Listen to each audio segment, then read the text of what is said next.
اعظم سیدنا محی الدین ابن عربی رحمۃ اللہ تعالی علیہ، ان کی کئی چیزیں لوگوں میں ایسی بھی مشہور تھی کہ شیخ محی الدین ابن عربی ایسے ایسے الفاظ بول جاتے ہیں جو شریعت میں ہوتے نہیں ہیں، بہت سارے مسائل ان کے ہیں۔ لیکن ایک بار شیخ محی الدین ابن عربی بیٹھے ہوئے تھے، کرسی پر ہیں، سامنے مریدین بھی ہیں، بہت سارے ملنے والے لوگ بھی آئے۔ اسی اثنا میں انہوں نے ایک جملہ ایسا کہا، واقعی اگر آپ کے سامنے بھی ایسی بات آئے تو آپ بپھر جائیں۔ شیخ محی الدین ابن عربی کہتے ہیں، اے لوگوں جو تم سب یہاں میرے پاس بیٹھے ہو، تمہارا خدا میرے پاؤں کے نیچے ہوتا ہے، تمہارا خدا میرے قدموں کے نیچے ہوتا ہے۔ سب ظاہر سی بات ہے جیسے ایسا جملہ سنا تو اٹھ کر کے لوگ بھاگنا شروع ہو گئے کہ آدمی کافر ہو گیا۔ شیخ اعظم ہیں یہ حضرت محی الدین ابن عربی، جن کی بہت ساری کتابیں ہیں، تصوف میں آپ کا ایک بہت بڑا باب ہے۔ لوگ اٹھ کر کے ادھر سے ادھر چلنے لگ گئے کہ ایسے ایسے جملے بول رہے ہیں، یہ محی الدین ابن عربی کو ہو کیا گیا، خدا پیروں کے نیچے ہوگا، کفریہ جملہ ہے۔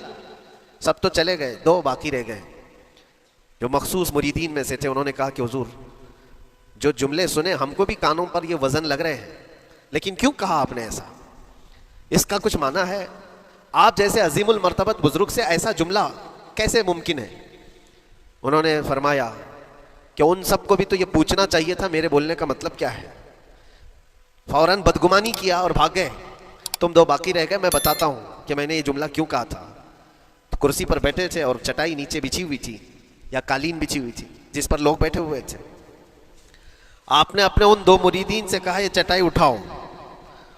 چٹائی اٹھائی تو دیکھا وہاں پر سونے کے چاندی کے سب سکے رکھے ہوئے تھے جو شیخ محی الدین ابن عربی کے پیروں کے نیچے تھے۔ کہا وہ جتنے آئے تھے وہ اسی کی عبادت کرتے تھے، اس لیے میں نے کہا کہ تمہارا خدا میرے پاؤں کے نیچے ہوتا ہے۔ وہ خواہشات کے پجاری ہیں، میں نے اللہ نہیں کہا۔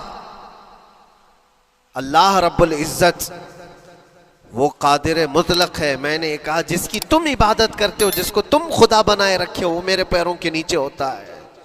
اور حقیقت ہے میرے عزیزوں، جنہوں نے خواہشات کے پیچھے بھاگنا شروع کیا، در حقیقت وہ اپنا خدا بنا چکے ہیں ان کو۔ کیا ایسا نہیں ہوتا ہے کہ جو بندہ ضدی طبیعت کا ہوتا ہے، چاہ لیتا ہے کہ یہ مجھے چاہیے تو چاہیے، یہ مجھے چاہیے تو چاہیے، یہ جو ضد ہے اپنی خواہش کو پوری کرنا، یہاں پر کہا گیا ہے کہ وہ اپنی خواہش کی عبادت کر رہا ہے۔